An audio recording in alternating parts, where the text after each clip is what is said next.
Bom dia ou boa tarde. Para quem não me conhece, sou Moisés Krieger, escritor de terror. Assino as minhas obras como M.E. Krieger. Para quem não é inscrito no meu canal, se inscrevam. Gostou do tema? Comentem, compartilhem e dêem um joinha. No tema de hoje, nós vamos discutir um conceito bem forte, que é sobre o complexo de vira-lata. Esse conceito foi elaborado por um jornalista chamado Nelson Rodrigues, e esse conceito impactou muito bem a identidade do nosso país ao longo dos anos. Durante todo esse vídeo, nós vamos debater sobre esse tema que é pertinente em vários aspectos.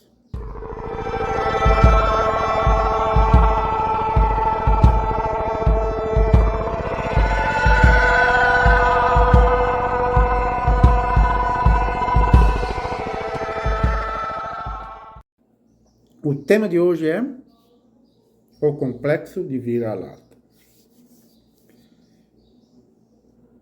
Como eu comentei no início, esse termo foi criado por Nelson Rodrigues na década de 1950. Por que ele criou? Porque ele viu que a crença no inconsciente do povo brasileiro de ser inferior, entre aspas,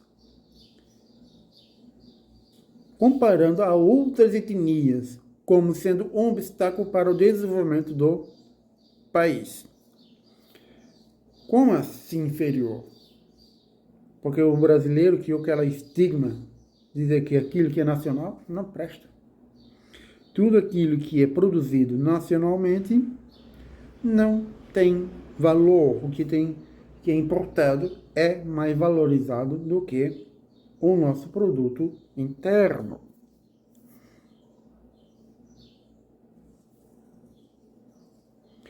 Vários autores, como Monteiro Lobato, Oliveira Viana, Nina Rodrigues, compartilhavam também esse pensamento, esse entendimento.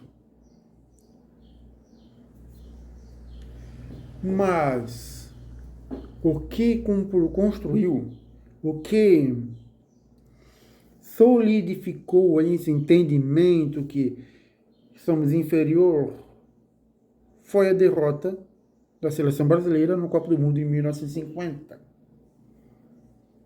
O Maracanazo, que me lembro. É um conceito que mexe com vários aspectos, onde busca o entendimento seguinte, por exemplo, vou pegar o aspecto do futebol. Em 1950, o brasileiro não acreditava na seleção e via como se fosse algo inferior às demais seleções. E isso está muito presente na música, na literatura, na produção industrial, nos inúmeros aspectos que o Brasil desenvolveu naqueles momentos. Mudou? Alguma coisa teve uma certa mudança, mas com muito custo. E esse pensamento da inferioridade permeou toda a sociedade, ainda permeia,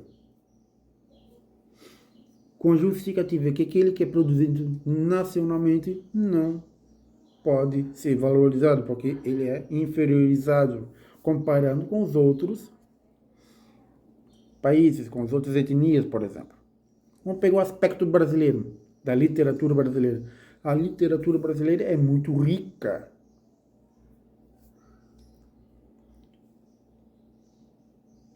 ela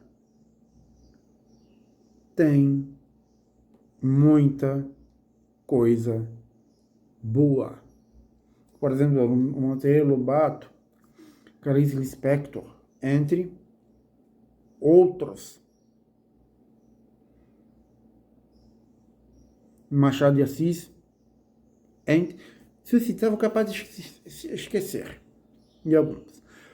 Porém, mesmo assim, o brasileiro tem aquela convicção do que é internacional é melhor que o nacional. O brasileiro não valoriza o produto interno. E todo esse pensamento da inferioridade, principalmente Monteiro Lobato, aqui vou citar um aspecto que está relacionado com essa inferioridade, e a miscigenação. Essa mistura entre as raças que aconteceu, que é muito bem explicada na Casa Grande e Senzala, do Gilberto Freire, uma obra-prima que explica muito bem essa situação dessa miscigenação, que os intelectuais da época viam que como se fosse algo inferior. Não. Muito pelo contrário. Hoje nós vemos que é algo riquíssimo, deixou a nossa sociedade brasileira riquíssima. Porém, essa mistura, essa miscigenação, ainda não é muito bem compreendida por diversos fatores, que não vou entrar aqui, porque não é a problemática da questão. A problemática da questão é a seguinte, que esse conceito da miscigenação, de certa maneira, influenciou o pensamento de inferioridade presente nos vários intelectuais da época. Hoje essa questão da inferioridade se perdeu, mas ainda sim permanece no nosso subconsciente de que tudo aquilo que é produzido pelo brasileiro não pode ser valorizado porque é inferior. São tudo um aspecto que foram construídos aos poucos.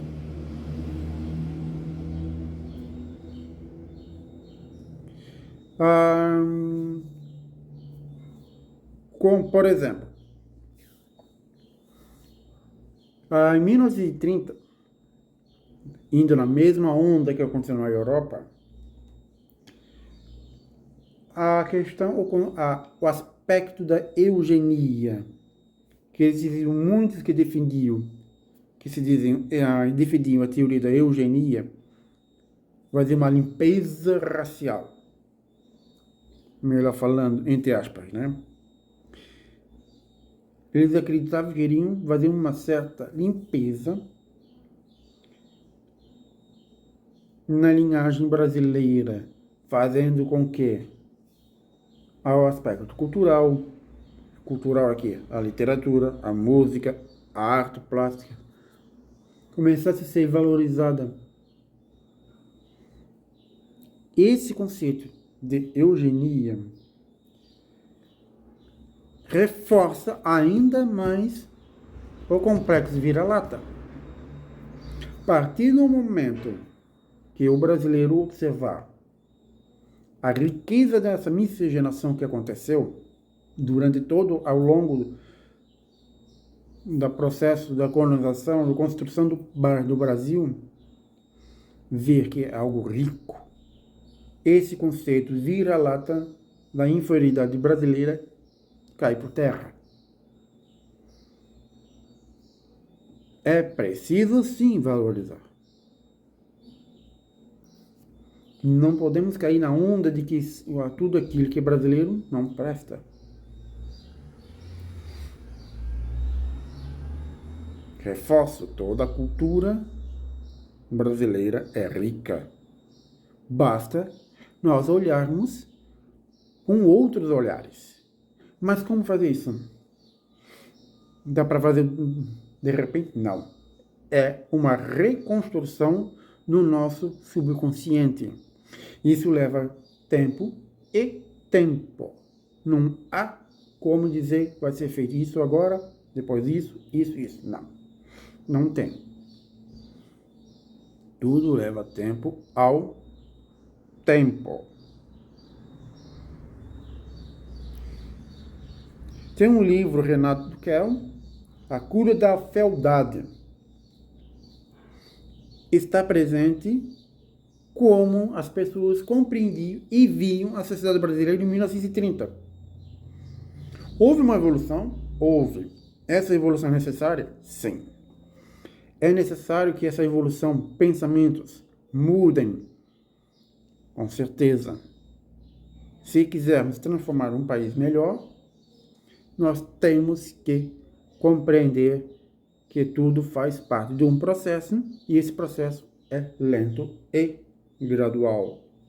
Não se pode apresentar de uma forma ligeiramente mágica.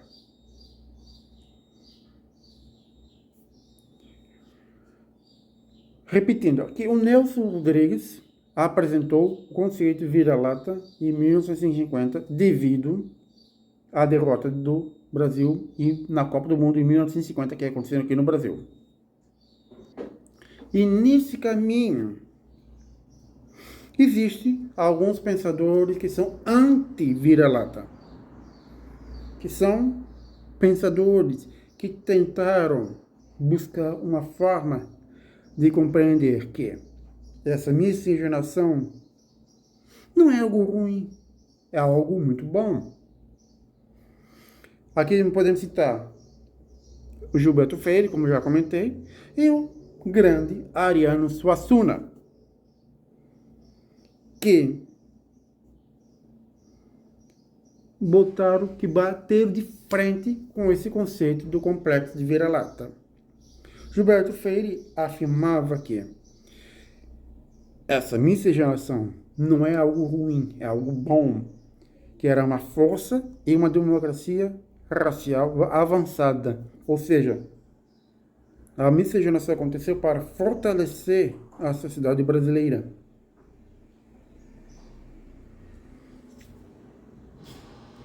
E o Ariano Suassuna, para se dizer uma coisa, um grande escritor, quando ele apresentava suas obras, ele pensava em promover a cultura brasileira. Aqui também eu posso citar não somente um aspecto da literatura, mas na música. Eu recomendo que escutem as obras do Heitor Villa-Lobos. Esse compositor, melhor falando, era um dos maiores compositores da música clássica do Brasil, depois de Carlos Gomes, que compôs o Guarani. Também era muito nacionalista. O Carlos Gomes, que me lembro, acho que era descendência africana, negro, um excelente compositor. Giuseppe Verdi viu com um olho, dizendo, esse cara tem futuro. A abertura do O Guarani é uma abertura espetacular. Recomendo que vocês escutem também. Voltando para o Villa-Lobos. Villa-Lobos era um defensor do orgulho brasileiro. Ele compôs inúmeras obras. Escutem a versão instrumental do Trenzinho Caipira. Escutem ela e depois comentem aqui as suas impressões que vocês têm ao escutar o Trenzinho Caipira. Depois não preciso dizer mais nada. É um movimento nacionalista que defende o orgulho de ser brasileiro.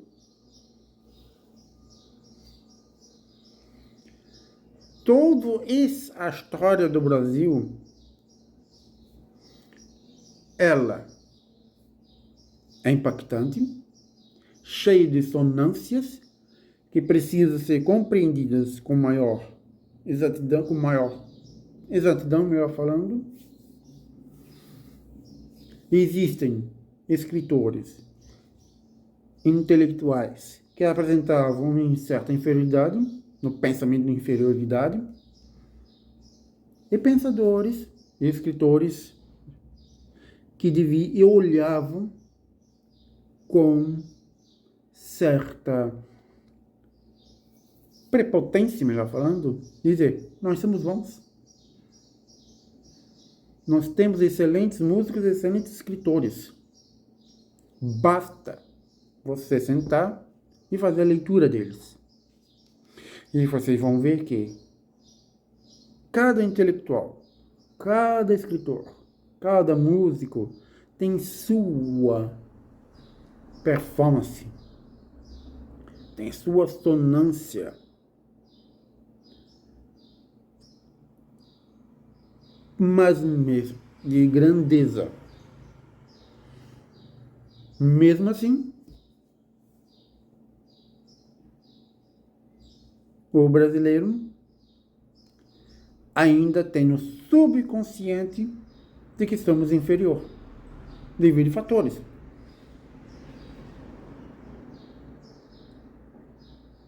Cada país, cada cultura tem sua peculiaridade, suas dificuldades, suas formas de apresentar.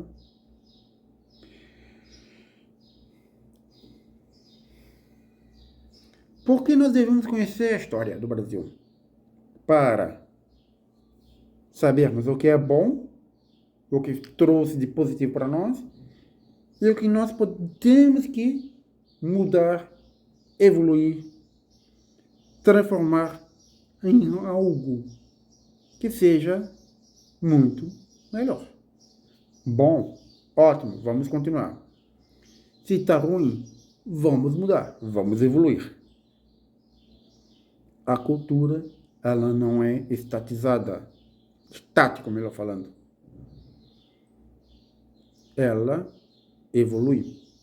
Ela precisa estar numa constante transformação. A cultura não é estática, ela muda. E o brasileiro tem que perder esse subconsciente do vira-lata. Pensem, reflitem e comentem. Concluindo aqui, então, o complexo do vira-lata está aí. Agora, cabe a você refletir sobre ele. Comente aqui no comentário. E veja como ele influenciou toda a sociedade. Tanto, quando falo de sociedade, não estou falando somente do aspecto cultural. Estou falando no esporte, nas ciências, na educação, de uma forma geral. Todos nós devemos nos orgulhar de sermos brasileiros. Temos defeitos, temos erros, sim. Mas devemos orgulhar.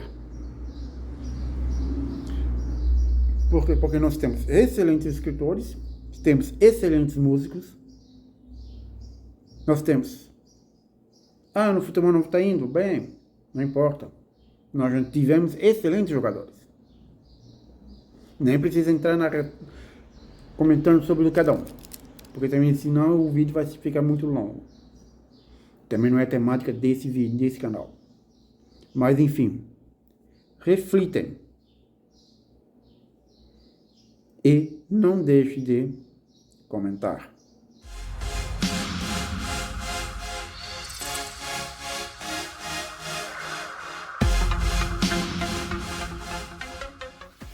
Para quem assistiu o vídeo até o final, muito obrigado. E gostou do tema?